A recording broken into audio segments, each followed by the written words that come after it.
Do you know in America there is something called a stink bag? And you just have a bag in your house. You have an insect in your house. This insect, you can't kill it because if you kill it, it stinks. Like, what kind of bondage and slavery is this?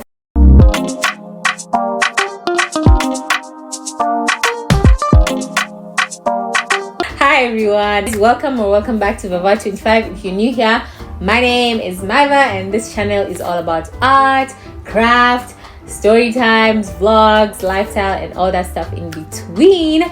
So today's video, I am giving you guys a very petty story time, because it's not that I'm petty, but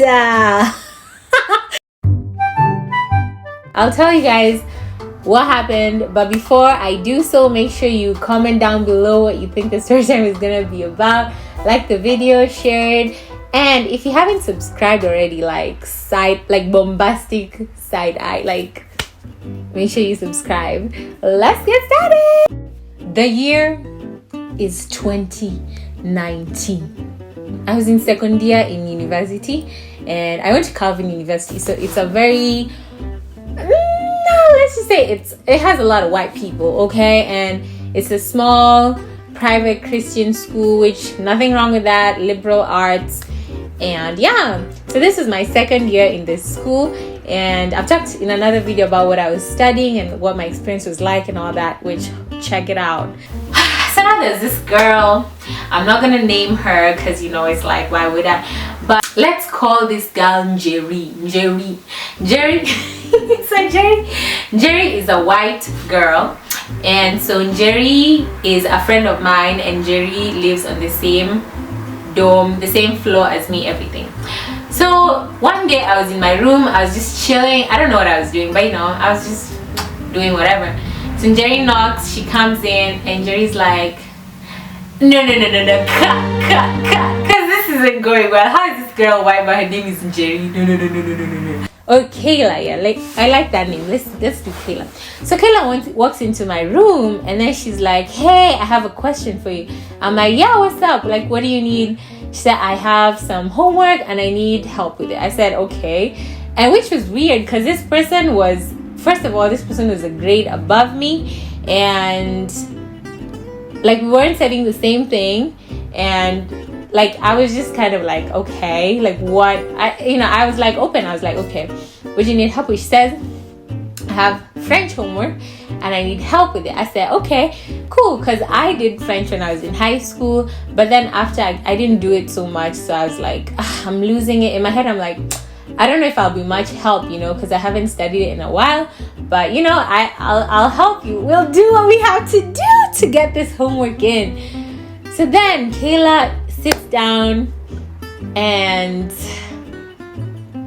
she says, so for my French homework, we are currently studying African Francophone countries, and my country that I'm studying is, I want to say it was Togo. It was definitely a Francophone country on West Africa. So she's like, so for my homework, I need help because I need to figure out what like their cultural, or like what outfits they wear, what that like their cultural thing. And let me tell you, sis, I was like, wait a damn minute. Like, I was confused. You get me? I was confused. I was perplexed. I was flabbergasted. I was like, I don't understand. Because, first of all, for those who don't know, I'm from Kenya.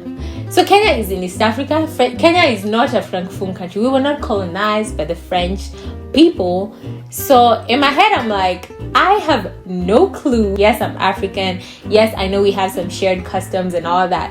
But the question that she asked was very specific. I don't know like what these people's tribes and all that is. Like, just because I'm from Africa doesn't mean I know. So that's basically what I told her. I was like, I don't know. So she was like, okay. And it was very awkward for a bit. It was very awkward for a few seconds. But she's like, okay, cool. Because I said I can't help you because I don't know. Like, I genuinely didn't know. I'm not from that country. So, And for context, at this time in my life, I was very, very defensive of like, okay, just because I'm from Africa doesn't mean I know everybody who lives in Africa. Those people used to come and ask me, Achi, and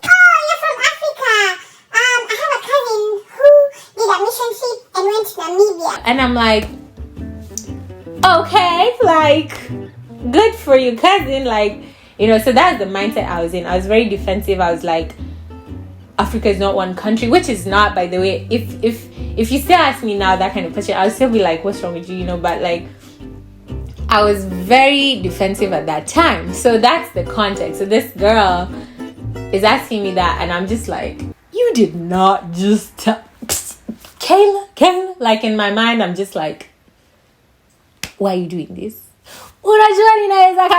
So then she leaves, and I was very disturbed. In the beginning, I was like, it's fine, it's whatever. I'm not going to give it any thought. It's not that deep. It's not that serious. It was like 1 or 2 days later, I was texting with my aunt, shout out to Eve. And I was like, yo, this is what happened. I don't feel comfortable. Like, why would she ask me something like that? She's like, oh, it's okay. Like, they just don't know. Like, it's like just defending her. And I was like, it's okay if you don't know something, but why would you assume that I do? Am I from that country? No. Have you seen any sign that I have any friend from that country? No. What? Like, it was just the assumption for me. So this is where the petty part comes in. Y'all, I went into Google and I put in, what is the distance between Kenya and Togo? And it brought up like 5,000, was it miles or kilometers? I don't remember. It's one of those. And I was like, how am I expected to know the cultural dressing of people who live 5,000 miles or kilometers away just because we're on the same continent? So I was petty. I went into Google and I put in United States and I put in 5,000 kilometers or miles or whatever it was. What country or what continent is 5,000 miles away from the United States? And it brought up Russia. And I am not proud of this, y'all, but you know what I did? I went into this girl's room and I said, Kayla, I have a question for you. What cultural clothing do people in Russia wear? Yeah, it was pretty bad. And she was just like, I don't know. And I was like, exactly. So for you to ask me something like that, I don't know. And she was like, oh, but I just thought you would know because you're from the continent. And so it was kind of like me having to explain to her, which was even pissing me off more because I'm like, why do I have to explain this? Like, there's a map and you can see that the continent has 55 countries. I am from one totally different country on the eastern part of the whole continent, which is huge, by the way. So I was like getting heated up, but in the end, I was just telling myself like, Maiva, this is an opportunity to teach, an opportunity to educate someone, and for them not to, just assume, like carry the assumption to the next person that they meet. So I was like, yeah, I was kind of offended that you asked me that because I'm not from that country. I don't know anything about them except for the fact that we both share a continent and like basic facts, like people there are black, like, like just general information. And like to this day, like I don't feel bad about the fact that I got offended that she asked me that. It's just how I reacted. That is what I'm like, okay, maybe I shouldn't have. So anywho, what happened is she apologized. She's like, oh my goodness, I am so sorry. I didn't realize that was offensive. That is not what I intended to do. And then I was like, cool, whatever, like, bye. And then now it was like 2 or 3 weeks after that, the guilt started kicking. I was like, yeah, maybe I shouldn't have overreacted like that. Maybe in the moment I should, like, yeah, it's okay to be offended. It's okay to feel that way, but I shouldn't have been out here Googling, like, what's the difference? What's the distance between Kenya and Togo? And what's the distance between United States and Russia? So I felt kind of bad. So anywho, And then I was like, okay, I did this Snowcabin painting. I should give it to this person. I should give it to Kayla, because I just felt so bad that was my reaction to the situation. So yeah, I decided to give it to her, even though I really love this painting. I decided I have to give something that I value to just kind of make up for my reaction, because I was like, okay, that was a bit much. Like, you don't have to be that petty. So yeah.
She really liked it. I don't think I ever told her that was the reason why I gave her the painting, but hopefully she sees this and realizes that, yeah, it was kind of like here, I did not mean to react in that way that I did. But she still is an amazing person. I haven't spoken to her in years because, like I said, we weren't like close friends or anything. We were friends, but once both of us left, you know how that goes. So that's the story of the painting. Don't judge me, okay? Don't judge me. I was young and impulsive and I was just out here defending my blackness. Like, you know, I am an African, but that does not mean I know every single thing about every African country, okay? That was where I was coming from. But could I have handled it differently? Yeah. But you live and you learn. So since then, I don't think I've ever been so petty. I have had a few people ask me some dumb questions, but you know, you look at it as a moment, as an opportunity to teach someone something new that they didn't previously know. So yeah, that's what happened. Am I petty? I will let you decide.